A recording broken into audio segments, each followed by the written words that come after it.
buenas tardes. Hoy vamos a hablar de una gran historia, México. Todos sabemos que México tiene una gran historia, una muy interesante, pero esta vez hablaremos desde el principio, desde nuestros ancestros. Pero esto no te lo voy a decir yo, te lo dejo a ti, Caro. Gracias, Andrea. Como se puede observar, me encuentro en lo que se le podría llamar Tenochtitlán, debido a que hoy hablaremos sobre el reciente suceso que acabó con tan bello lugar. Todo este proceso histórico comenzó desde el año 1517 con las expediciones españolas que exploraron las costas centroamericanas y terminó en agosto de 1521 con el asedio de Tenochtitlán. Tras meses de residencia, los españoles cometieron actos violentos como la matanza del Templo Mayor dirigida por Pedro de Alvarado cuando Cortés se hallaba fuera de la ciudad, en mayo de 1520. El enfado mexica se acrecentó y desde entonces vieron a los hispanos como enemigos. En junio de 1520, Moctezuma murió en medio del caos dentro de Tenochtitlán. Pocos días después, los españoles debieron escapar durante la Noche Triste.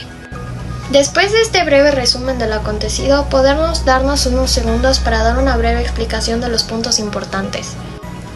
En los momentos en que sucedió la matanza del Templo Mayor, Hernán Cortés se había trasladado hacia las costas del Golfo, ya que Pánfilo Narváez se encaminaba desde Cuba para enfrentarlo y entonces Cortés salió a encontrarlo. Según muchos rumores, se habla de la justificación de la violencia que arremetió Pedro de Alvarado hacia los mexicas, debido a que estos planeaban asesinarlo, pero nada está comprobado aún. Según habitantes de aquí, el señor Pedro de Alvarado decidió secuestrar a Moctezuma debido a que, por la reciente matanza en la fiesta en la que se encontraba, la mayor parte de mexicas se enojaron y comenzaron a ir en busca de él para asesinarlo. Con miedo, Alvarado optó por llevárselo a un lugar seguro. Tras pasar las horas, Hernán Cortés llegó a Tenochtitlán tras estar huyendo de la reciente matanza de Cholula, y al reunirse de nuevo con su compañero español Pedro de Alvarado, consiguieron hacer que Moctezuma saliera a calmar a sus habitantes y a buscarle fin al enojo por parte de ellos. Lo único que consiguió al hacer esto fue ser asesinado por una pedrada en la cabeza que le dio uno de los ciudadanos del lugar. Esto sería un pequeño vistazo a lo que supuestamente acaba de ocurrir en este lugar. Sin duda, muchísimos acontecimientos que orillaron a la desaparición de Tenochtitlán. Por el momento, son los sucesos más importantes que pudieron ser mencionados. Sin nada más que decir, regresamos contigo, Andrea. ¡Wow! ¿Quién se lo hubiera imaginado? La verdad yo no. Pero es súper importante conocer nuestra historia, y más porque nuestros ancestros fueron muy guerreros. Pero sigamos con el siguiente tema. Yamili, tú sigues. Gracias, Andrea, por cederme la palabra. Me complace informar acerca de lo que está sucediendo con la corona española en estos momentos de gran cambio y poder.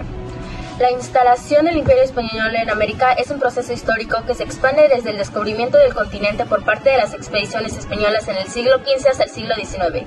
Durante este periodo, España ha iniciado una extensa red de colonias en América desde la actual Florida hasta Chile, a través de la exploración, la conquista y el asentamiento de españoles. Este proceso ha transformado radicalmente la demografía, la economía y la cultura en el continente americano. También tenemos informes de las instituciones del Imperio Español, donde tal parece que la corona es la autoridad central del imperio, representada por el monarca que gobierna desde España. Parece que también la Iglesia Católica está involucrada, siendo esta quien inculca la religión oficial del imperio, jugando así un papel importante en la evangelización de los pueblos nativos y la administración del imperio. Actualmente las leyes españolas rigen el sistema judicial del imperio, determinando los derechos y deberes de los habitantes. Las cortes no se quedan atrás, ya que son las asambleas representativas que reúnen a representantes de las distintas regiones del imperio para asesorar a la corona. Nos acaba de llegar nueva información sobre los sistemas de gobierno que la corona española tiene. Al parecer, el Imperio Español es un estado centralizado con el poder político y administrativo concentrado en la corona y en las instituciones establecidas en España. Las colonias están subordinadas al control del monarca y sus autoridades desde la metrópolis. Nos informan también que la aristocracia española está disfrutando de gran poder y privilegio en las colonias. Ellos controlan gran parte de las tierras y los recursos, así como también tienen poder sobre los puestos de gobierno. Tal parece que la Iglesia Católica también está involucrada, siendo esta importante para el gobierno y la sociedad colonial a través de su influencia y sus instituciones. Sin más que reportar, le paso la palabra a la presentadora Andrea Gómez. Quiero seguir sabiendo qué pasó después. ¿Alguien me lo podría contar? Yael, ¿podrías contármelo? Gracias, Andrea, por cederme la pantalla. Hoy estamos viendo en vivo los ambiciosos proyectos de expansión de la monarquía española desde el siglo XVII, una época clave que está definiendo gran parte de la historia política y cultural de España. Vamos directo a los detalles. Ahora mismo estamos presenciando la llegada de los Borbones al trono, con Felipe V a la cabeza. Después de la reciente guerra de sucesión, España está intentando recuperarse y reorganizarse, y lo hace a través de lo que conocemos como las reformas borbónicas. Se están implementando esas reformas para tener mayor control sobre sus territorios, especialmente en las colonias americanas. Una de las medidas clave es la creación de las intendencias, oficinas que están comenzando a encargarse de administrar mejor las regiones. Estas reformas no solo están impactando en la administración, sino que ahora mismo estamos viendo un cambio cultural importante. La ilustración está llegando, y con ella ideas sobre la educación, la ciencia y el arte. Aunque eso sí, lo están haciendo bajo lo que conocemos como despotismo ilustrado, donde el lema es todo para el pueblo pero sin el pueblo. Es decir, las decisiones se están tomando desde arriba, sin preguntar mucho. Justo ahora, bajo el reinado de Carlos III, uno de los monarcas más importantes del siglo, están ocurriendo grandes avances. Se están creando instituciones clave como el Museo del Prado y diversas academias que están impulsando la ciencia y las artes. Y no solo en España, en las colonias también estamos viendo un auge del barroco, con catedrales y ciudades impresionantes que están construyéndose en este preciso momento. Sin embargo, no todo está siendo perfecto. Se están generando tensiones en las colonias debido al control cada vez mayor por parte de la corona, y no todos están contentos con estas medidas. Esto, eventualmente, podría desembocar en las independencias que empezarán a gestarse a finales del siglo XVII y principios del XIX. Así que, en resumen, la monarquía española en el siglo XVII está intentando fortalecer su control, tanto política como culturalmente. Pero con el tiempo, estos intentos parecen estar generando conflictos que podrían debilitar el imperio. Gracias por tu tiempo, Andrea. Esto ha sido todo por hoy en mi sección. Nos vemos en la próxima. Gracias, compañero. Qué interesante. Pero ¿qué piensa el público? ¿Ustedes sabían todo esto? Gracias, compañero.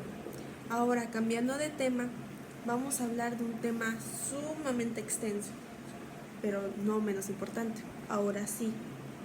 ¿Alguna vez se han preguntado cómo funcionaban las ciudades en las épocas de los virreyes? Era el corazón del comercio. Eran como los United, pero de hace 1000 años. Era, en vez de ser el sueño americano, era el sueño español. Imagínate que esa ciudad era como un pequeño tianguis, donde todos comercializaban cosas que ahorita tal vez no le damos tanto valor. En esas épocas los caminos comerciales eran suma importancia, ya que de ahí muchas ciudades se mantenían, ya que por ellos se transportaban como el oro, la plata, el chocolate, entre más cosas.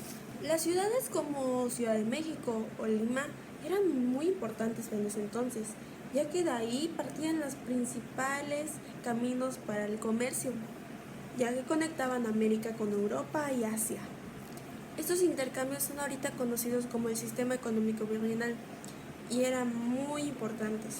Imaginémoslo como un Monopoly, pero en vez de ser divertido y con cartas, pues era la economía. Ahora imagínate que eres un comerciante de la época virreinal.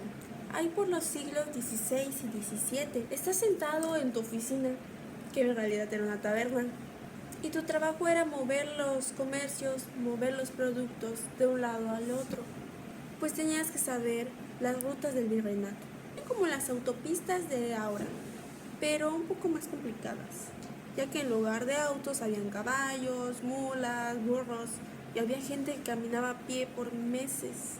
La ruta más famosa se llamaba el Camino Real, y este conectaba la Ciudad de México con Veracruz. Piensa como Veracruz, como si fuera el puerto de Amazon, más o menos, pero el virreinato. porque desde ahí salían los productos hacia Europa. Y claro, los que llegaban a Europa hacían el viaje inversa. Y eso tomaba meses, había que esperar meses para que llegaran los lujos desde París. Ahora que si te molesta esperar unas semanas por tu Shein, no te quejes tanto. También estaba la Ruta de Plata, que como su nombre dice, transportaba este mineral. Esta mina de oro iba de Zacatecas y Potosí, a lo que hoy conocemos como Bolivia, y de ahí iba directo a España. ¿Pero qué pasaba con Asia? Buena pregunta, y esta se llamaba la Ruta de Galeón de Manila. Eran unos trayectos tan largos que recorrían todo el mundo. De hecho, era el trayecto más largo. Como siempre, los chinos complicándose todo. Para que se hagan una idea, partían de Manila en Filipinas, cruzaban todo el Océano Pacífico hasta llegar en Acapulco. Luego todos los lujos que llevaban cruzan todo México para irse rumbo a España. Pero antes de que se aburran de mí, les hablará mi compañera de un gran tema. Un tema muy extenso igual, pero muy interesante. Así que te lo dejo todo, Nat.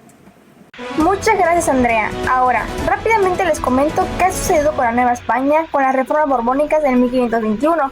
Justo me encuentro aquí donde el rey Carlos III acaba de ascender al trono como nuevo rey. Esta controversial noticia acaba de impactar en toda Nueva España, causando que se establezca un nuevo sistema político, el cual se acaba de dar el nombre de patrimonialista. Se investigó que donde se encontraban los cargos públicos, los funcionarios imponen los tributos, se desarrollan, protegen los monopolios y mediante la corrupción se evade el control de la corona. Si indagamos un poco más en el tema, es posible que las reformas borbónicas impacten un poco más de lo esperado, pues si bien conocemos, el rey propuso colocarlas en 3 sectores como lo son la economía, política y militar. Según una entrevista reciente que se le asignó al rey Carlos III, la idea de las reformas era modernizar internamente España y su relación con las colonias, respondiendo a una nueva concepción de Estado que propuso retomar todos los derechos que se habían delegado en grupos y corporaciones, además de asumir la dirección política, administrativa y económica del reino. Según otras fuentes del Estado, el principal cambio político-administrativo de las reformas es el sistema de intendencias, que modifica la división política y administrativa del virreinato.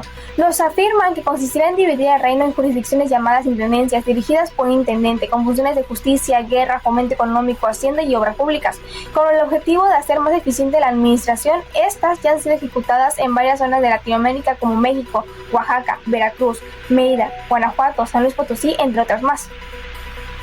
Esto es únicamente sobre lo político-administrativo, pero si nos acercamos un poco más hacia lo económico-financiero del país, se realizó el reordenamiento del Tribunal de Cuentas y la reorganización de la Real Hacienda. Al ordenar el Tribunal de Cuentas, se cambió a los antiguos funcionarios y se introdujo el sistema de partida doble para llevar los libros contables. En relación con el cobro de los impuestos, se ordenó que todos los centros recolectores pasen al control de la Real Hacienda, haciendo que la corona se disponga que se grabaran otros artículos y a los pequeños comercios. También se decretó la creación de estancos o monopolios manejados por el país, además de que la corona pretende controlar la actividad comercial eliminando el contrabando y los intermediarios, recuperando las concesiones otorgadas en países europeos y desarticular el monopolio que ejercían los miembros del consulado. Según se obtuvo la información previamente investigada, la corona mandó al mariscal Juan de Villalba con la misión de institucionalizar un ejército que antes no había. Por lo tanto, se empezaron a reclutar a los miembros, se les otorgaron privilegios, los quitaban del pago de impuestos. Además, sus problemas jurídicos se pueden resolver en una corte militar. Toda esta información y más, volvemos contigo, Andrea. Muchas gracias por escuchar toda nuestra historia.